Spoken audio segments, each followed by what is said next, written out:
చేరుకొని వచ్చిన మీ అందరికీ యేసుక్రీస్తు పేరిట శుభాభివందనాలు.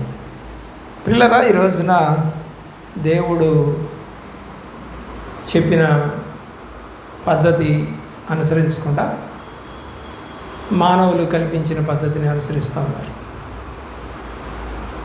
దేవుడు ఎవరిని దేన్ని సంపాదించుకోవాలో బైబిల్లో రాశాడు. ఈరోజు దేన్ని సంపాదించుకోవాలని ప్రయత్నం చేస్తున్నారో కూడా రాశాడు. ఎలా సంపాదిస్తున్నారో కూడా రాశాడు. మనం ఇప్పుడు అనుకుంటే ఎప్పుడో 2000 సంవత్సరాల క్రితమే రాశారు. ఎలా రాశారు అంటే సమాజంలో జరిగేది అది. హోషేయ గ్రంథము 6వ అధ్యాయము 3వ వచనాన్ని చూద్దాం. హోషేయ గ్రంథము 6వ అధ్యాయము 3వ వచనం. యెహోవాను గురించిన జ్ఞానము సంపాదించుకొనుటకు రండి. యెహోవాను గురించిన జ్ఞానము సంపాదించుకొనుటకు ఆయనను అనుసరించుటకు రండి. ఉదయం తప్పక వచ్చు రీతిన ఆయన ఉదయించును. కాబట్టి ఇక్కడ రాయబడినటువంటి మాట, మన సబ్జెక్ట్ ఏంటంటే ఈ రోజున ఎవరిని సంపాదించాలి, దేనిని సంపాదించాలి. కాబట్టి ఇక్కడ రాయబడినటువంటి ఈ హోషేయ గ్రంథములో దేవుడు ఒక హెచ్చరికను మనతో చెప్తా ఉన్నాడు. ఏమిటై ఆ హెచ్చరిక అని కనుక మనం చూస్తే, ఇక్కడ రాయబడినటువంటి మాటను మనం జ్ఞాపకం చేసుకుంటే, యెహోవాను గూర్చిన జ్ఞానము సంపాదించుకుందాము రండి. దేన్ని సంపాదించుకోవడానికి రమ్మంటున్నాడు? దేవుడి జ్ఞానాన్ని. అది ఎక్కడ దొరుకుతుంది? బైబిల్ లేని రోజులై. కాబట్టి ఎక్కడికి రావాలి? శాస్త్రులు పరిచయం దగ్గరికి రావాలి. శాస్త్రుల దగ్గర వాక్యం ఉంటుంది, వాళ్ళ దగ్గర గ్రంథం ఉంటుంది, దాన్ని వాళ్ళు చదివి వినిపిస్తూ ఉంటారు. ప్రవక్తల దగ్గర జ్ఞానం ఉంటుంది, వాళ్ళు దేవుడి మాటలన్నీ చెప్పగలుగుతారు. కాబట్టి యెహోవాను గూర్చిన జ్ఞానం సంపాదించుకుందాము రండి. యెహోవాను గూర్చిన జ్ఞానం సంపాదించుకున్నట్టుకు ఆయన అనుసరించుదాము రండి. ఎప్పుడంట? ఉదయము తప్పక వచ్చు రీతిని ఆయన ఉదయించును. ఎలాగొస్తాడంట నీ దగ్గరికి? ఉదయం ఎలాగైతే వస్తుందో అలాగ ఆయన నీ దగ్గరికి వస్తాడు. తొలకరి వర్షము కడవరి వర్షము ఆయన మన యొద్దకు వచ్చును. వర్షము ఎలాగైతే పైనుంచి ఆకాశం నుండి వస్తుందో, వాక్యము కూడా అలాగే ఆకాశం నుండి మన మధ్యకు వస్తుంది. కాబట్టి దేన్ని సంపాదించుకోవాలంట? దేవుని గూర్చిన జ్ఞానం. ఇది ఎంతమంది ఆలోచన చేస్తారో నాకైతే తెలియదు. రాత్రికాలం ప్రార్థన చేస్తున్నాము, దేవుడు చదివించి మాట్లాడించిన మాటలు 4 గంటల సమయంలో. దేవుని యొక్క ప్రేమల సామెతల గ్రంథంలోనికి వెళదాం పిల్లరా. సామెతల గ్రంథము 4వ అధ్యాయము 5వ వచనము మరియు 7వ వచనం. జ్ఞానము సంపాదించుకొనుము.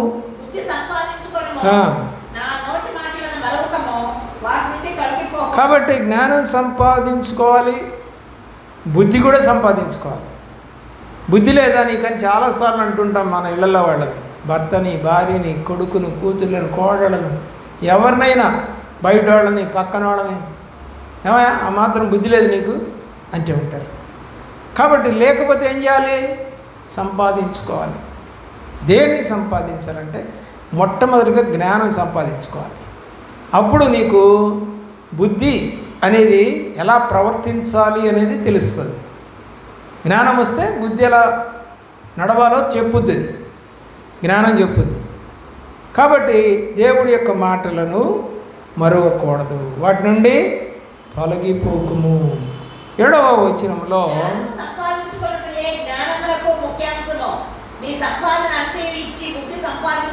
ఏంటంట?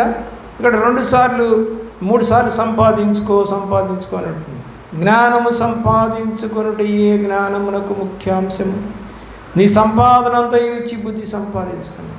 ఇప్పుడు ప్రజలు స్కూళ్ళకి వెళుతున్నారు, కాలేజీకి వెళుతున్నారు, యూనివర్సిటీస్కి వెళ్తున్నారు. దేనికి? జ్ఞానము సంపాదించుకోవడానికి. ఏమిచ్చి అంటున్నాడు ఇక్కడ? నీ యొక్క సంపాదన అంతా ఇచ్చి. మన సంఘంలో వాళ్ళు కూడా చాలా కష్టపడి ఆ డబ్బులను తీసుకెళ్ళి పిల్లలకి కాలేజీకి ఫీజులు కట్టి, అయ్యా జ్ఞానం సంపాదించుకో అయ్యా, బుద్ధి సంపాదించుకో అయ్యా అని జాగ్రత్తగా బుద్ధులు చెప్పి పంపిస్తుంటే వాళ్ళేమో పనికి మాలిన వారిలాగా తయారైపోతూ ఉన్నారు. బైబిల్ చెప్తా ఉంది, నువ్వు డబ్బంతా ఇచ్చి బుద్ధి సంపాదించుకొనుము. దేవుని యొక్క గొప్ప కార్యములను చూస్తున్నటువంటి ప్రియ బిడ్డలారా, ఆలోచన చేయండి. 11వ అధ్యాయము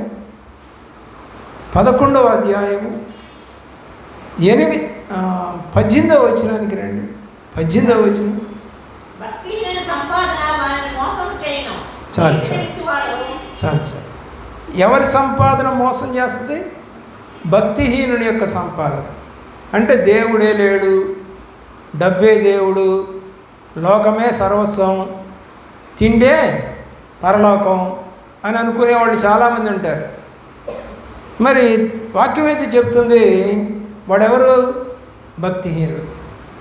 వాడి సంపాదన మోసం చేస్తుంది. నేను అంటే లంచాలు తీసుకొని, వడ్డీ వ్యాపారం చేసి, దౌర్జన్యం చేసి, కూనీలు చేసి, లేకపోతే రాజకీయ పార్టీల్లో వాళ్ళకి ఇప్పిస్తానని చెప్పి ఇవ్వకుండా, అలాగే రియల్ ఎస్టేట్ వ్యాపారాలు, వీటిలన్నింటిలో ఏం జరుగుతుందండి చెప్పండి? మోసం. ఎలాంటి సంపాదన అది? భక్తి లేని సంపాదన. అది చేయొచ్చా చేయకూడదా అనేది కూడా విచక్షణ జ్ఞానం ఉండదు వాళ్ళకి. ప్రియులరా, ఈరోజు బతికితే చాలు, ఈరోజు తింటే చాలు, ఈరోజు తాగితే చాలు, ఈరోజు పడుకుంటే చాలు అన్నట్టుగా ఉంటుంది. కాబట్టి భక్తిహీనుని యొక్క సంపాదన మోసం చేస్తుంది. 13వ అధ్యాయం కూడా చూడండి. 13వ అధ్యాయం 11వ వచనములో ఏమైపోతుందంటే, అన్యాయంగా సంపాదిస్తే, మాటలు చెప్పి మోసం చేసి సంపాదించిన డబ్బంతా కూడా ఏమైందంటే క్షీణించమనంటే తరిగిపోతుంది. వృద్ధి కాదు, కష్టము చేసి కూర్చుకునేవాడు తన ఆస్తిని వృద్ధి చేసుకుని నిలబడుద్దండి. ఇప్పుడు 3వ తరం, మా నాన్నగారు సంపాదించారు, నాకు ఇచ్చారు, నేను దాన్ని డెవలప్ చేసి నా కొడుకు ఇచ్చాను. 3వ తరం, వాడికి వివాహమై పిల్లలు పుడితే 4వ తరం. కాబట్టి న్యాయంగా సంపాదించుకున్నటువంటి ధనము, ప్రియులరా, ఆస్తి వృద్ధి అవుతుంది. కాబట్టి అన్యాయంగా సంపాదించుకున్న ధనము క్షీణించి పోవును. లూకాసు వార్త 12వ అధ్యాయము, లేకపోతే 18వ అధ్యాయానికి రండి. లూకాసు వార్త 18వ అధ్యాయము 12వ వచనం. వారమునకు 2 మార్లు ఉపవాసము చేయుచు నా సంపాదన అంతటిలో. ఏం ప్రార్థన ఇది చెప్పండి? అతిశయపు ప్రార్థన అంటారు, గర్వపు ప్రార్థన అంటారండి. నేను డబ్బున్నోడిని, నేను సంపాదించిందంతా నీకు 10వ భాగం ఇస్తున్నాను. దేవుని ప్రేమిస్తున్నాడు, తనలో తాను ప్రార్థన చేస్తూ ఉన్నాడట అని బైబిల్లో వ్రాయబడుతూ ఉంది. 10వ భాగము ఇచ్చినా సరే ఆ యొక్క వ్యక్తి ఎక్కడికి వెళ్ళలేదో చూడండి. కింద భాగంలో అతని కంటే 14వ వచనం. అతని కంటే ఇతడు, ఎవరు ఇతడు అంటే సుంకరి, తీర్చబడి తన ఇంటికి వెళ్ళిందని విధి. మరి అదేంటండి? 10వ భాగం ఇచ్చినోడు నీతిమంతుడు కాదా? కాదని చెప్తాను బైబిల్. ఎందుకని? ఈ యొక్క సుంకర అయితే దూరముగా నిలబడి ఏమండి రొమ్ము కొట్టుకుంటూ పాపినైన నన్ను కరుణించమని పలికాడు. దేవుడికి కావాల్సింది ఏంటో తెలుసా? డబ్బు కాదు, హృదయం. హృదయం హృదయం మారాలి. గుళ్ళోకి వచ్చినంత మాత్రం కుదరదు, రావడానికి కూడా పనికిరానయ్యా నేను అసలు. అది హృదయము మార్పు అంటే అది. వాడేమో మార్పు లేకుండా నేను సంపాదించుకున్న దాంట్లో 10వ వంతు ఇస్తున్నాను, కాబట్టి నేను ఉపవాసం ఉంటున్నాను 2 మార్లు వారానికి. మనం కూడా ఉంటున్నాం కదా, బుధవారం శనివారం. ఒకవేళ అలాంటి ప్రార్థన కూడా ఇంట్లో చేస్తున్నావేమో, చర్చిలో చేస్తున్నావేమో. అయ్యా వారానికి 2 సార్లు వచ్చి ప్రార్థన చేస్తున్నామయ్యా దశంభాగం కూడా ఇస్తున్నాం అయ్యా, అయ్యగారికి దండాలు పెడుతున్నాం, మాకు చేతనైన పని చేస్తున్నాం, మమ్మల్ని చేర్చుకో, పాపి అని ఒప్పుకున్నావా? నువ్వు చేసిన పాపాలు ఏమన్నా ఒప్పుకున్నావా? పైపైన మెరుగులే డబ్బంతా పైపైన మెరుగు. డబ్బులు ఇస్తే మొన్న ఈ మధ్య మాకు తెలిసిన వాళ్ళలో ఒక అబ్బాయి బాప్తిజం తీసుకున్నాడు. ఎప్పుడో తెలుసా? 20 ఏళ్ల తర్వాత. 20 ఏళ్ల క్రితమేమో మరి దొంగ బాప్తిజం తీసుకున్నారు. దొంగ బాప్తిజం అంటే పెళ్లి బాప్తిజం తీసుకుని 20 ఏళ్ళకి కానీ బుద్ధి రాల. అరే ఇది సరైన బాప్తిజం కాదు అని. అంటే ఇప్పుడు ఏమొచ్చింది? అతనికి బుద్ధి వచ్చింది. చాలామంది మందిరానికి అయితే వెళ్తున్నారు, అతను కూడా వెళ్తున్నాడు మందిరానికి, కానీ బుద్ధి రాలేదు. రక్షణ కాదు అది, ఇది రక్షణ అంటే అసలు అనేది అర్థం కాలేదు. చాలామంది పెళ్లి బాప్తిజాలు తీసుకునే వాళ్ళు ఉన్నారు, కానీ వాళ్ళు సరిగ్గా దేవుడి సన్నిధిలో నడవరు. కాబట్టి మరి అతనికి రెండోసారి బాప్తిజం ఇచ్చారు. సరైనది కాదని అర్థం చేసుకున్నప్పుడు ప్రియులారా, ఆదికాండము 11వ అధ్యాయము 4వ వచనం, 11వ అధ్యాయం 4. మరియు వారు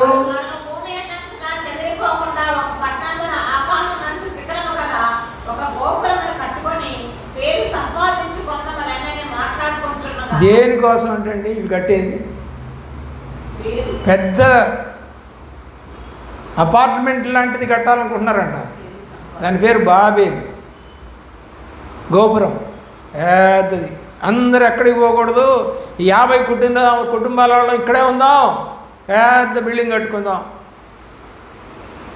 దేనికోసం అంట? పేరు కోసం. ఏం సంపాదించాలి ఈ రోజున? పేరా? దేవుడి రాజ్యంలో స్థలమా?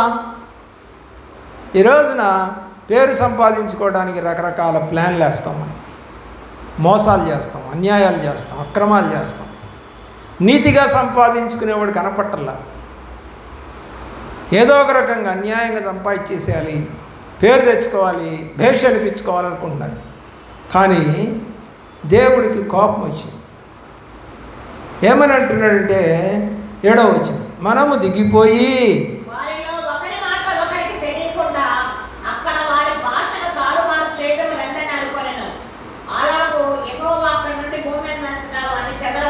కింద చూడండి ఏమని ఉంటుందో అక్కడ, ఆ పట్టణము కట్టడం మానిరి, దానికి బాబేలు అని పేరు పెట్టిరి. కింద చూడండి ఏమనుందో, తారుమారు.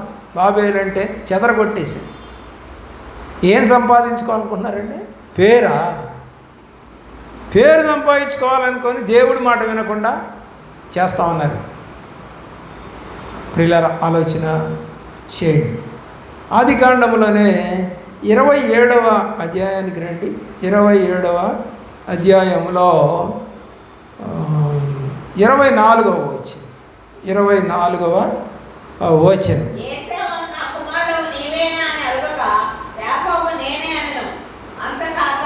చాలు అక్కడ కాదు. 28కి రండి.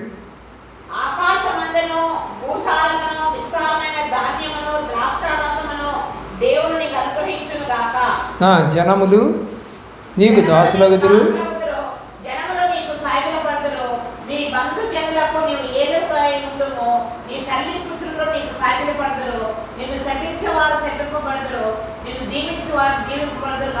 బా ఎన్ని దీవెనలు ఇచ్చాడో. ఎవరైనా? ఇస్సాకు. ఎవరికి? యాకోబుకి. పైన చదువుకున్నాం, ఏమని చదువుకున్నాం చెప్పండి? 24వ వచనంలో మోసం. ఎలాగంటే దీవెనలు, ఆశీర్వాదాలు ఎలాగా? మోసం చేత. కానీ అతనికి తెలుసు, అమ్మ ఇటు తెలిస్తే బాగుండదని అన్నాడు పాప అమ్మతో. ఆ శాప మీద నా మీదకి వచ్చును కాక అని చెప్పేసి అనుకుందామే. సరే పోయాడు. ఏమండి, స్వరం అయితేనేమో యాకోబుది. ఆ పైన కప్పుకున్నటువంటి సన్నని నున్నని ఆ యొక్క వస్త్రం కప్పుకున్నాడు, గుర్తుపట్టకుండా ఉండాలని. ఏసావు చేతులు రోమము కలిగినటువంటి చేతులు. అందుకని అలాగా చూసి అసలు వీడో కాదా కనుక్కుందాం దగ్గరికి వస్తే ఆ చర్మము కప్పుకునేటువంటి ఒక వస్త్రాన్ని ఇతను కూడా కప్పుకొని వెళ్ళాడు. చేతులు పట్టుకొని చూస్తే అవే. ఎలా సంపాదించుకుంటున్నాడు ఇప్పుడు? ఏం సంపాదించుకోవాలని?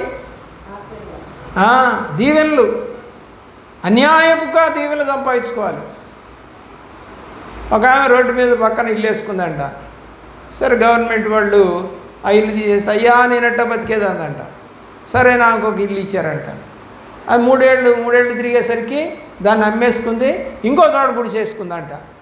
గుడిసేసుకొని అక్కడ కూడా వాళ్ళు వచ్చినప్పుడు, అంటే మారిందన్నమాట ఏరియా, అక్కడ కూడా వాళ్ళు వచ్చినప్పుడు అయ్యా ఏం లేదయ్యా మాకు మళ్ళీ ఇచ్చారంట. మళ్ళీ అక్కడ ఒక 2 ఏళ్ళు ఉందంట. మళ్ళీ ఇంకో చోటకి పోయిందంట. అక్కడ మళ్ళీ వాళ్ళు తీసేస్తామంటే అక్కడే అయ్యా నాకేం లేదంటే మళ్ళీ ఇచ్చారు. ఎలా సంపాదించుకుంటుందంట? మోసం. కానీ ఒక్కటి కూడా లేదా, నిలబడలేదు. ఒక్కటి కూడా నిలబడలేదు. ఇందాక మనం చదువుకున్నాం, మోసం చేత సంపాదించుకున్నది క్షయమైపోతుంది, ఉండదు. చాలామంది అలాగే చేస్తూ ఉన్నారనేది వాస్తవం ప్రియులరా. ఆదికాండము 32వ అధ్యాయానికి రండి. 32వ అధ్యాయము 26వ వచనం. 26వ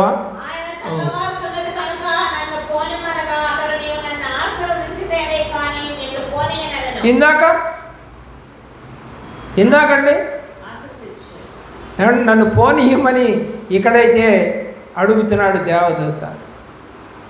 కానీ అక్కడ అసలు అన్నీ అబద్ధాలే, అన్నీ మోసాలే చేసి తండ్రి దగ్గర నుంచి దీవెన కావాలి. ఇప్పుడు అంటున్నాడు, ఇప్పుడు ఈ యొక్క ఆశీర్వాదం రావడానికి ముందు చూడండి 24వ వచనంలో,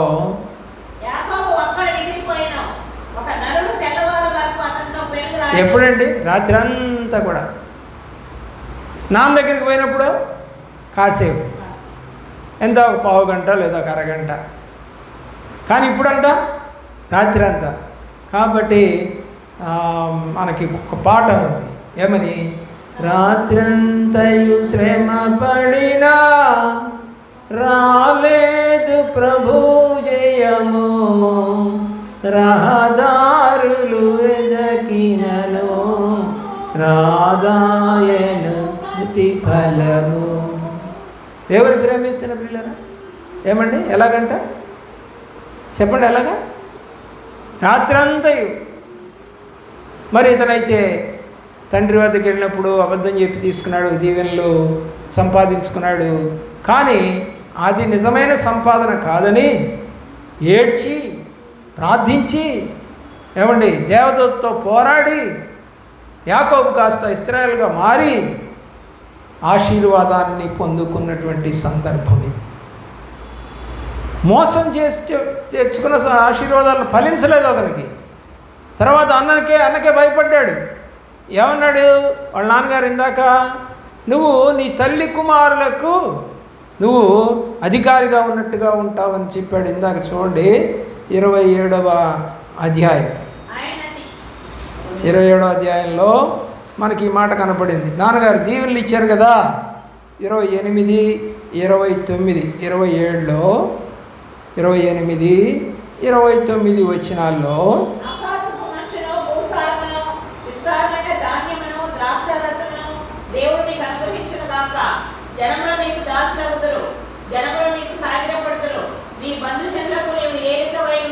ఎవరికి ఏలికై ఉంటాడంట? బంధుజనులకంట. మరి ఇప్పుడు ఎవరితను? అన్నేగా, ఏలికగా లేడు ఇతను, భయపడుతూ ఉన్నాడు. చదవండి. తల్లి పుత్రులు సాగిలు పడతారు. ఇప్పుడు అన్నేం సాగిలు పట్టలేదు, ఇతనే అతనికి సాగిలు పడతా ఉన్నాడు. వాక్యం కనుక నువ్వు జ్ఞాపకం చేసుకుంటే పిల్లరా ఎంతో లోతు కనపడుతుంది మనకి. ఆ దీవెనలో ఏముంది? నీ తల్లి పుత్రులు అంటే వీళ్ళిద్దరేగా తల్లి పుత్రులు. ఎవరున్నారు? మరి ఇప్పుడు ఏసావు వచ్చి ఇతని కాళ్ళ మీద పడాలి. పడ్డా? పళ్ళ. ఇతనే 7 సార్లు పాదాభివందనం చేసుకుంటూ పోయాడు, 7 సార్లు మొక్కాడు. ప్రియులరా అది దీవెన కాదు, అది అన్యాయంగా తీసుకున్న దీవెన. ఈ మాటలన్నీ ఎవరికి చెప్పాలి అసలు అతను? చెప్పండి, ఏశావుకి చెప్పాలి. రివర్స్గా ఉంది ఇక్కడ. మోసం చేసి తెచ్చుకున్నటువంటి ఆ దీవెనలు, ఆ ఆశీర్వాదాలు ఫలించక చివరికి అన్న 400 మందితో వస్తున్నాడంటే భయపడుతూ ఏం జరుగుద్దో అని 7 సార్లు అతను సాగిల పడ్డాడు. 7 సార్లకి 7 రకాల విషయాలు ఉన్నాయి. దేవుడి చిత్తమైతే ఒక రోజున దాన్ని చెబుదాం. కాబట్టి ఇక్కడ పాపం ఒప్పుకున్నాడు. ఏంటి నీ పేరేంటి అంటే యాకోబు అని చెప్పాడు. ఇందాకేమో ఏశావు అని చెప్పాడు. కాబట్టి పాపం ఎక్కడైతే ఒప్పుకున్నాడో అప్పుడు ఆశీర్వాదం వస్తుంది. ఇందాక సుంకర్ ఎప్పుడైతే పాపం ఒప్పుకున్నాడో నేను పాపినని, దేవుడు ఇతను నీతిమంతుడు అని చెప్పేసి. కాబట్టి గమనించండి, దేన్ని సంపాదించుకోవాలి, ఎలా సంపాదించుకోవాలి, ఏమండి, ఎవరిని సంపాదించుకోవాలి? ద్వితీయోపదేశ కాండం లేదా సంఖ్యాకాండానికి రండి. సంఖ్యాకాండము 16వ అధ్యాయం 32వ వచనం. 16వ అధ్యాయము 32వ వచనం. భూమి తన నోరు తెరిచి వారిని వారి కుటుంబీకులను కోరపు సంబంధులందరినీ వారి సమస్త ప్రాణముతో పాతాళములో కూలిరి అని రాసింది 33లో కదా. పైన చదువుకుంది ఏంటి? వారి సమస్త సంపాద్యము, వాడు సంపాదించుకుంది అంతా పోయింది. అసలు ఏం భూమి మీద కనపడకుండా తీసాడు దేవుడు. కాబట్టి ఇక్కడ మనకి ఏమర్థం అవుతుందో చెప్పండి? దేవుని యొక్క ప్రేమలో పాపము ఒప్పుకోకుండా దేవునికి ఎదురు తిరిగి, ఏమంటే ఎవరికి ఎదురు తిరిగారు? దేవుడికి ఎదురు తిరిగి, మోషేకి ఎదురు తిరిగితే ఏమంటే కోరహు, దాతాను, అభిరాముల కుటుంబాలు 250 కుటుంబాలు ఏమైపోయినండి? వారిని మింగివేసెను. వారు సమాజంలో ఉండకుండా నశించిరి. తప్పు చేస్తే అలాగే ఉంటారు, చేయకూడదు, పాపం చేయకూడదు. ఒకవేళ వాడు బాగానే ఉన్నట్టు ఉంటుంది కానీ తర్వాత అది నిన్ను క్షీణింపజేస్తుంది. దేవుని యొక్క ప్రేమ ఎప్పుడు కూడా అన్యాయపు సొమ్ము, అన్యాయపు ప్రవర్తన, అన్యాయపు ఆశీర్వాదాలు అని తీసుకోకూడదు. అది మంచి పద్ధతి కాదు. ద్వితీయోపదేశ కాండము 2వ అధ్యాయము 6వ వచనం. నీళ్లను ఎలా సంపాదించుకోవాలో చూడండి ఇక్కడ. ఏంటంట? ఏం సంపాదించుకోవాలంటే ఇక్కడ నీళ్ళంట. ఎప్పుడంటే ఇప్పుడు మనం కొనుక్కుంటున్న వాటర్ బాటిల్స్ 20 రూపాయలని, 10 రూపాయలని, 15 రూపాయలని కొంటున్నాం ఈ రోజున వాటర్ బాటిల్స్. కానీ ఇది ఎప్పుడంట? అప్పుడే 2000 కాదు, 5000 సంవత్సరాల క్రితం. ద్వితీయోపదేశ కాండం ఇది. 5000 సంవత్సరాల క్రితమే డబ్బులు ఇచ్చి నీళ్లు సంపాదించుకోవచ్చు మీరు వాళ్ళ దగ్గర. అంటే నీళ్లు కూడా సంపాదించుకునే శక్తి లేదు, పరిస్థితి లేదు అక్కడ. ఉచితమైన నీళ్లు కావు, డబ్బులు పెట్టి కొనుక్కోవాల్సిన నీళ్ళు అయిపోయింది. ఏం సంపాదించుకోవాలి?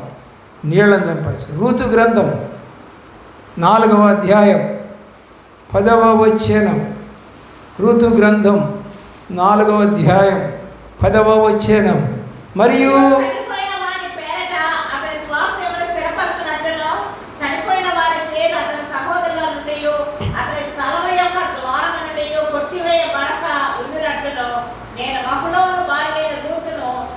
మోయాబీరాలిని సంపాదించుకొని పెళ్లి చేసుకున్నాను. భార్య దొరికింది అంటే అర్థం ఏంటో తెలుసా? సంపాదించుకున్నాను. కానీ భార్య అనుకుంటుందంట, రే నేను డబ్బులు ఇచ్చి నిన్ను సంపాదించుకున్నాను రా, కట్నం ఇచ్చిరా నిన్ను సంపాదించుకుంది నేను, నువ్వు కాదురా నన్ను సంపాదించుకుంది. కానీ ఇక్కడ మాత్రం బోయజు ఆమె ఏమీ కట్నం తేలేదు, పనిగత్యామే ఆడ పొలంలో పరిగెదురుకుంటుంది. ప్రియులారు, ఇక్కడ చాలా విషయాలు ఉన్నాయి. బోయజు రూతుని లవ్ చేశాడని చెప్పచ్చు. అదేంటంటే అవును, ఏమని చెప్పాడు తెలుసా? ఆమె పరిగెరుకుంటానికి వచ్చినప్పుడు మిగతా వాళ్ళతో ఏమని చెప్పాడు? ఆమెని ఎవ్వరు ముట్టుకోవద్దు అంటే అర్థం ఏంటండి? లవ్ చేస్తున్నట్టేగా. ఆమెను అవమానపరచుబడి మరియు ఆమె కొరకు పిడికిలి పడవేసి అంటే ఆమె మీద ఇష్టం కలిగినప్పుడు మనకి ఆమెను ఏమన్నా అంటే ఊరుకోం.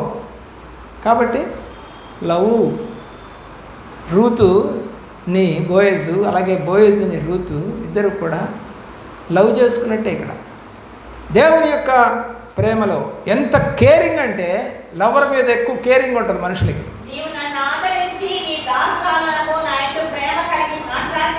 ఎలా కలిగిందంట? ఆమె యందు ప్రేమ కలిగి. మిగతా వాళ్ళందరి మీద లేదా ప్రేమ? కాబట్టి లోతుగా వెళితే చాలా విషయాలు బయటకు వస్తాయి, కానీ అవి అవసరం లేదు ఇప్పుడు మనకి. బోయజు రూతును సంపాదించుకున్నాడు.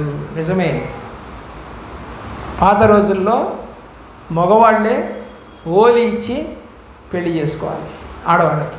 కాబట్టి దాన్ని ఏమంటారు? కానీ ఇప్పుడు ఏమైంది? రివర్స్ అయింది. ఇప్పుడేంటి? ఆడపిల్ల డబ్బులు ఇచ్చి సంపాదించుకుంటుంది భర్తని. ఎంత తేడా ఆ రోజుకి ఈ రోజుకి. కాబట్టి దేన్ని సంపాదించుకుంటున్నావు ఆలోచన చేయి. ఒకసారి గమనించు. 2 రాజుల గ్రంథం 5వ అధ్యాయం 26వ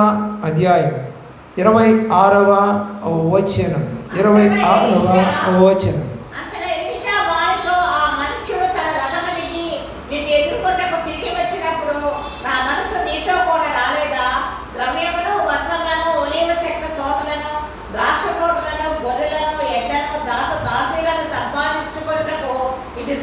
దేవుని ప్రేమిస్తున్న ప్రియ బిడ్డలారా, భక్సింగ్ గారు డబ్బు సంపాదించుకోవడానికి సేవకురాలు, దానియేల్ గారు డబ్బు సంపాదించుకోవడానికి సేవకురాలు, యేసన్న గారు డబ్బులు సంపాదించుకోవడానికి సేవకురాలు, రాజబాబు గారు డబ్బులు సంపాదించుకోవడానికి సేవకురాలు. ఎంతోమంది డబ్బు సంపాదించుకోవడానికి సేవకురాలు. కానీ వీడు సేవకు వచ్చాడు. ఎవరితో ఉంటున్నాడు? ఎలీషాతో ఉంటున్నాడు. ఎవరితను? గెహజీ. ఎవరితను? సహాయకుడు. ఎవరితను? సేవకుడు చెప్పినట్టు చేసేవాడు. అయితే సేవకుడి దగ్గర పనిచేస్తూ ఏం చేస్తున్నాడంట చెప్పండి? నయమాని యొక్క ఆస్తిని, వస్త్రాలు, నగలు, బంగారం, వెండి అన్నీ కూడా సంపాదించుకోవాలండి. తీసుకెళ్ళి ఎక్కడ దాచాడండి? గుడారంలో దాచాడు. గుడారంలో మధ్యలో దాచిపెట్టాడు.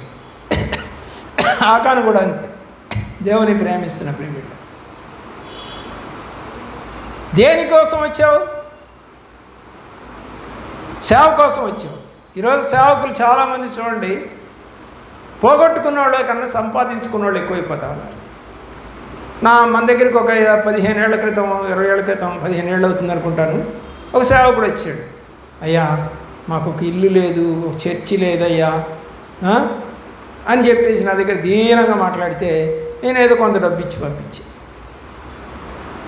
ఈరోజు అదే సేవకుని పిలిస్తే అంటున్నాడు 5,000 ఇస్తే వస్తా, కారుకు ఒక 2,000, నాకు ఒక 5,000, ఒక్క మెసేజ్కి 1 గంట. ఏమైపోయింది? సేవకు దేనికి వచ్చాడు? ఇప్పుడు డబ్బు కోసం వచ్చాడు. అరే 15 ఏళ్ల క్రితం ఈయనే మనకు సహాయం చేశాడే, మనం పోయి వాక్యం చేయడం మంచిది కదా అనుకోవట్లేదు. డబ్బులు ఇస్తే వస్తా.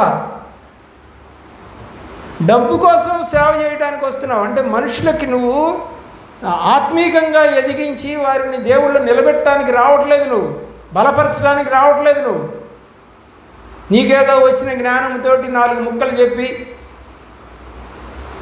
4 హల్లెలూయా చెప్పి, కేకలేసి 2 జోకులు చెప్పి ప్రియులరా నవ్విస్తే ఆహా నేను సంఘాన్ని బాగా చెప్పినట్టున్నాను ఈరోజు. అది కాదు. యేసు ప్రభు దగ్గర లేదా యేసు ప్రభు వారు చెప్పినప్పుడు ఎప్పుడు కూడా ఎక్కడ నవ్వులు లేవు, పెట్టకథలు లేవు. ఉన్నదేదో ఉపమాన రీతిగా చెప్పాడు ఆయన, చక్కగా విన్నారు, బాగుపడ్డారు.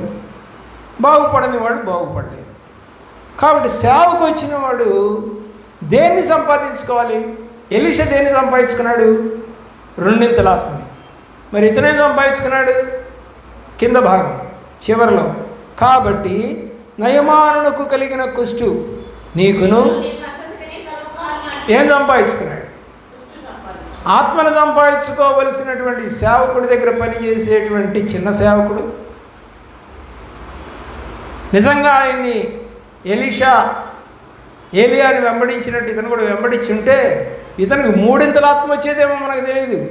ఎందుకంటే ఆల్రెడీ ఇతనికి ఒక ఆత్మ ఉంటుంది, మరి ఎలీషా మీద 2 ఆత్మ ఉంది కాబట్టి మొత్తం 3 ఆత్మలు అయ్యాయేమో, ఇంకా డబుల్ పనులు చేసేవాడేమో. కానీ చేయలేకపోయాడు.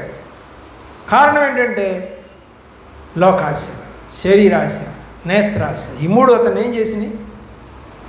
అతనికే కాదండి, ఆ మాటలు మీరు చూడండి, తన కుటుంబం మొత్తానికి ఏమండి చూడండి, నీ సంతతికి ఆ, సర్వకాలం అట్యున్నది. సర్వకాలం అంట. చూసారా? తెల్లని కుష్టు, పాలిపోయిన రోగం అంటారు. మనిషిని చూడటానికి ఆక్వర్డ్గా ఉంటాడు, తెల్లగా, ఒక రకమైన తెలుపది. కాబట్టి దేవుణ్ణి ప్రేమిస్తున్న పిల్లరా, దేవుడి సన్నిధికి వస్తూ మనము దేవుణ్ణి సంపాదించుకోవాలి, ఆత్మను సంపాదించుకోవాలి, వాక్యాన్ని సంపాదించుకోవాలి, ప్రభు రాజ్యాన్ని సంపాదించుకోవాలి అనేటువంటి తలంపులు పోయి ఈరోజు నా డబ్బు ఎలా సంపాదించుకుందాం, వస్తే ఎంత ఇస్తారంట? ఒక ఆయన చెప్తున్నాడు, నేనే ఆయన్ని తీసుకొచ్చాను. అప్పుడు నేను సేవకు రాకముందు తీసుకొస్తే ఆయనకి పెద్ద హోటల్ కావాలంట. ఏమండి? పెద్ద హోటల్ కావాలంట, మళ్ళీ డబల్ రూమ్ కావాలంట, దాని పేరు ఏదంటారు, సూటు కావాలంట. సూట్ అంటే వేసుకునే సూట్ కాదు, హోటలే సూట్ అంటారు. మరి భోజనం కూడా చెప్పాడు, ఫలానా భోజనం ఏది తినాలి. సబ్బులు చెబుతున్నాడు, ఏ సబ్బు కావాలి. టవల్స్ చెప్తున్నాడు, ఏ రకమైన టవల్ కావాలి. ప్రియులరా, నాకు ఆశ్చర్యం వేసింది.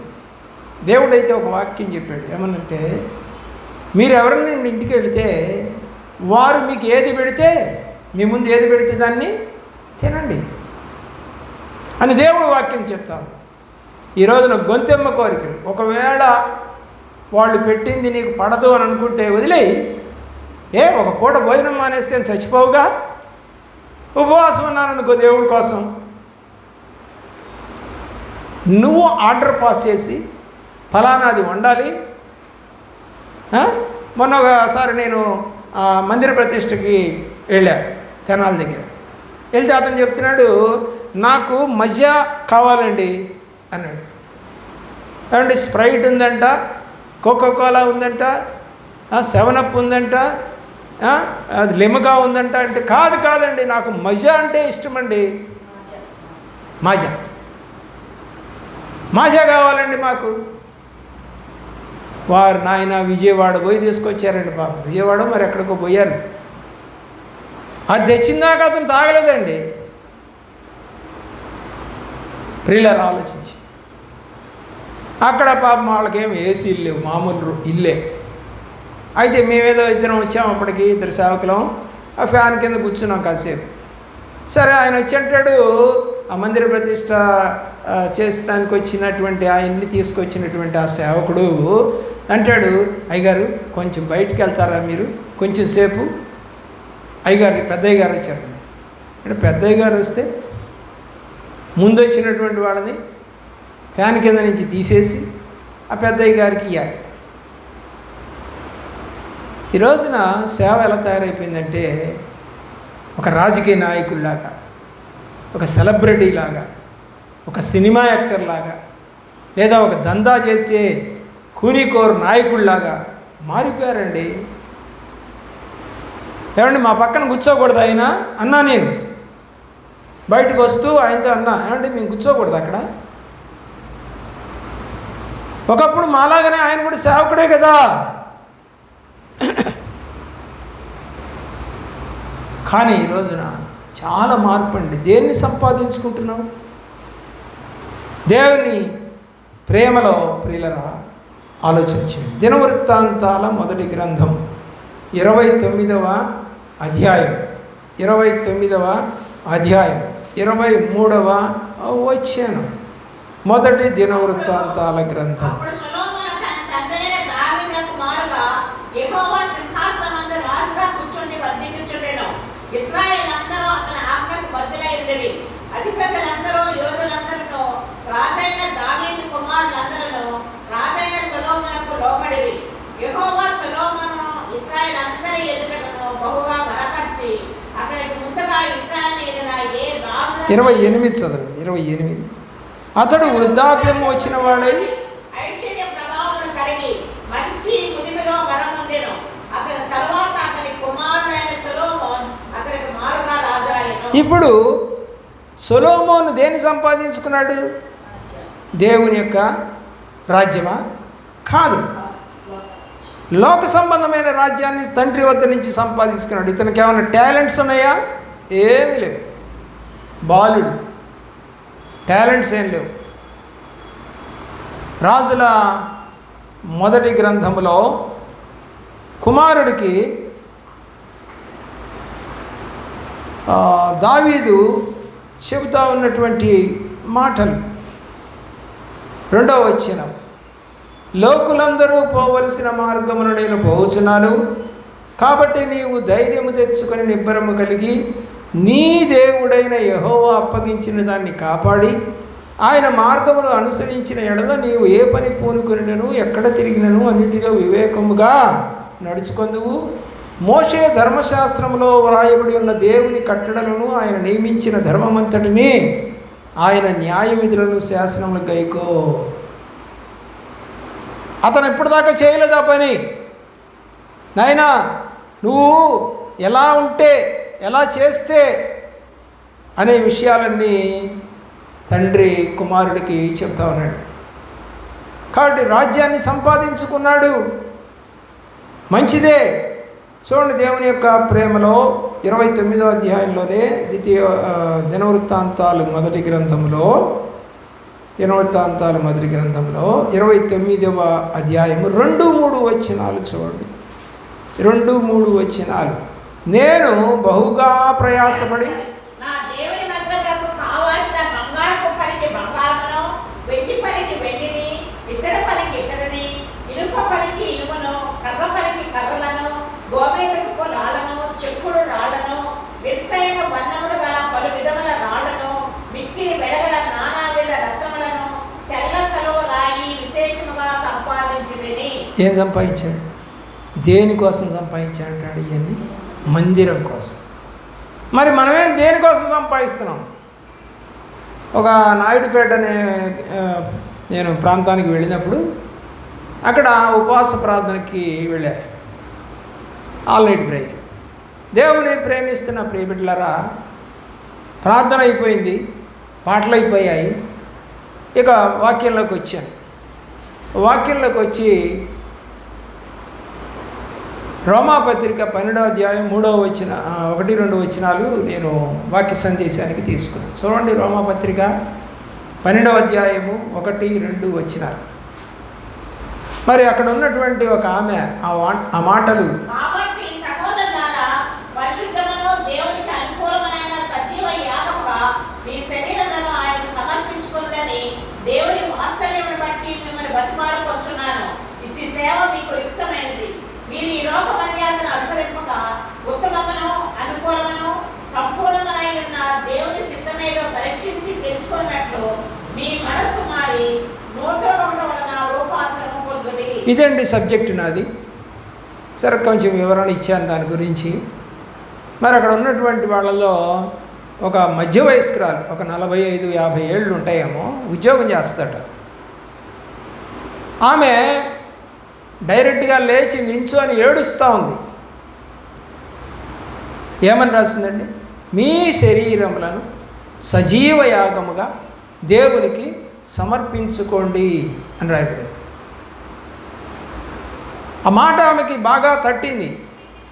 మరి ఎప్పుడన్నా వినిందో లేదో మనకైతే తెలియదు, కానీ ఆ వాక్యము ఆమెకి బాగా పట్టుకొని లేచి ఆమెకున్నటువంటి గాజులు, ఉంగరాలు, ప్రియులరా, మరి చెవుదిద్దులు మొత్తం తీసుకొచ్చి టేబుల్ మీద పెట్టేసి, దరిదాపు 2 లక్షల రూపాయల దాకా ఉంటుంది ఆ సొమ్ము. ఏం చేస్తుందండి? సమర్పించుకోవాలి. అయ్యగారు ఎప్పటి నుంచో ప్రార్థన చేస్తున్నాడట. అయ్యా, ఈ పూరిపాక లో నుంచి అయ్యా కొంచెం రేకుల షెడ్ వేసుకోవడానికి తగిన సహాయం దయచేయి ప్రభువా, నీ చిత్తమైనా నువ్వెవరిని ప్రేరేపిస్తావో అని ప్రార్థన చేస్తూ ఉన్నాడట. అప్పుడు కూడా చేశారు ప్రార్థన. అది సరే నేను విన్నానది, కానీ నాకేమీ దాని మీద మనసు లేదు, కానీ వాక్యమే చెప్పాను. ప్రియులను ఆలోచించేయండి, వెంటనే ఆమె అన్నీ సమర్పించేసింది. పాస్టర్ గారు అంటాడు, అయ్యా దరిదాపు 10 ఏళ్ల నుంచి నేను వాక్యం చెప్తున్నాను, ఈ పూరిపాకలోనే ఉండిపోయాను, ఎవరు కూడా సహాయం చేసి ముందుకు రావట్లేదు, ఎవరిని పోయి నేను డబ్బులు అడగను, దేవుడి సహాయం కావాలని కోరుకుంటున్నాను, మీ ద్వారా దేవుడు మాకు సహాయాన్ని పంపించాడు అన్నాడు. అలా అనకు. మోషేని దేవుడిని నాయకుడిగా ఎన్నుకొని ఎవరెవరైతే ప్రేరేపించబడతారో వారి దగ్గర నుంచి తీసుకొని మందిసాన్ని కట్టమని చెప్పాడు. కాబట్టి మనం నిమిత్త మాత్రం అయ్యా, దేవుడు ప్రేరేపణ లేకుండా ఎవరు ఏమి ఇవ్వలేరు.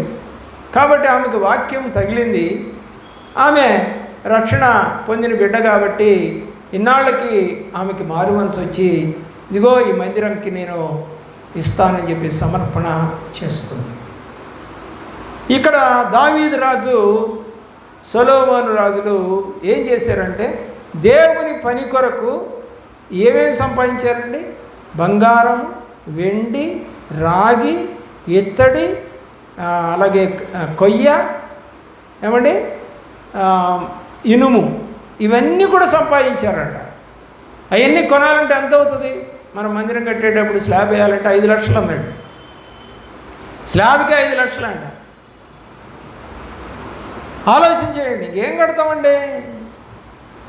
45 లక్షలు అవుతుంది ఇల్లు మొత్తం కట్టడానికి. కాబట్టి దేవుని యొక్క ప్రేమలో ఆలోచన చేయండి. చిన్న చిన్న మందిరాలు కట్టుకోవాలంటేనే లక్షల రూపాయలు, కానీ సమర్పించుకునే వాళ్ళు ఉంటారు ప్రియులారా. వాళ్ళ ద్వారా మనం ఏం సంపాదించుకోవాలో ఆలోచన చేయవలసిందిగా కోరుతా ఉన్నాను ప్రియులారా. దేవుడి చిత్తమైతే మరికొన్ని మాటలు మరొక రోజున ఏం సంపాదించుకోవాలో దీనికి కంటిన్యూషన్గా, ఇది పార్ట్ 1 గాను అది పార్ట్ 2 గాను మనము చెప్పుకొని దాన్ని మనము జ్ఞాపకం చేసుకుందాం. మోకరించండి, ప్రార్థన చేసుకుందాం.